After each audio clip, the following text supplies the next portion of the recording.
Assalamualaikum warahmatullahi wabarakatuh. Nama saya Aulia Salsabila dari Prodi Manajemen Bisnis, NIM 2023 1290009.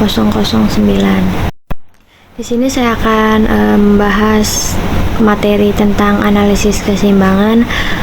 Di sini saya ngambil salah satu, yaitu model keseimbangan sintesis klasik Keynesian. Model keseimbangan sintesis klasik Keynesian juga dikenal sebagai model ISLM, adalah sintesis teori ekonomi makro yang memadukan ide-ide aliran pemikiran klasik dengan Keynes.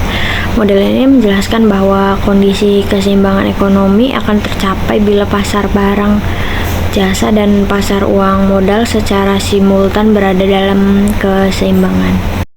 Asumsi-asumsi pokok model ISLM meliputi yang pertama, pasar akan selalu dalam keseimbangan, di mana kuantitas suatu produk atau jasa yang diminta atau ditawarkan pada harga tertentu berada dalam jumlah yang seimbang. Keseimbangan pasar akan terjadi apabila harga produk yang diminta konsumen dan harga yang ditawarkan produsen itu sama. Ketika keseimbangan pasar tercapai, seluruh harga produk cenderung menjadi lebih stabil. Model ISLM digunakan sebagai alat analisis dalam teori ekonomi makro dan memiliki beberapa kelebihan, seperti menjelaskan keseimbangan ekonomi secara komparatif statis dan mengabaikan dimensi perubahan dari waktu ke waktu.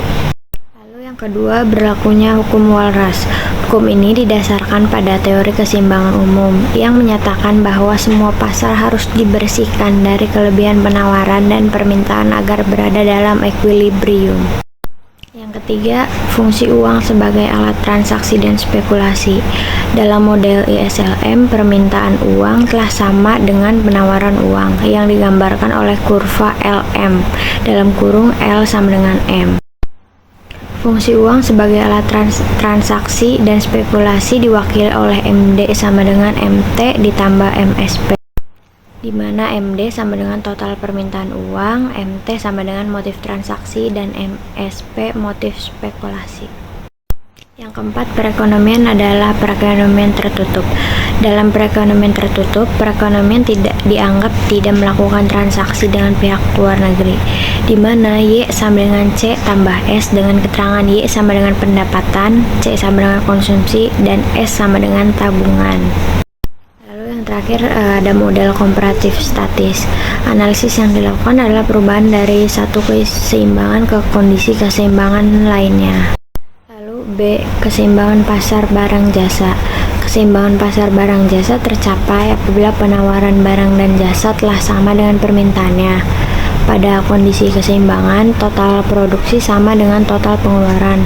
Kurva IS adalah suatu kurva yang menghubungkan titik-titik besar pendapatan nasional dalam kurung Y pada berbagai tingkat bunga dalam kurung I, di mana pasar barang berada dalam keseimbangan, atau dengan kata lain kurva IS merupakan suatu kurva yang menunjukkan keseimbangan di pasar barang atau pendapatan sama dengan pengeluaran. C, keseimbangan pasar uang modal atau LM. Keseimbangan pasar uang modal tercapai apabila permintaan uang atau L telah sama dengan penawaran uang atau M dalam kurung M. Penawaran akan uang atau MS adalah jumlah uang yang beredar di masyarakat yang berupa penjumlahan dari uang kartal dan uang giral. Permintaan akan uang dalam kurung MD dipakai dalam analisis ini adalah permintaan uang yang dikemukakan oleh Keynes. Terdapat 3 motif, yaitu motif transaksi, motif jaga-jaga, dan motif spekulasi. Lalu D, keseimbangan perekonomian atau keseimbangan umum.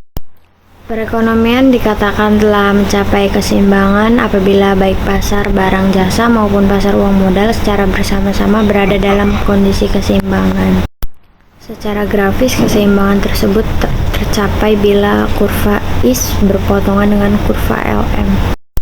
Lalu yang terakhir, perubahan titik keseimbangan.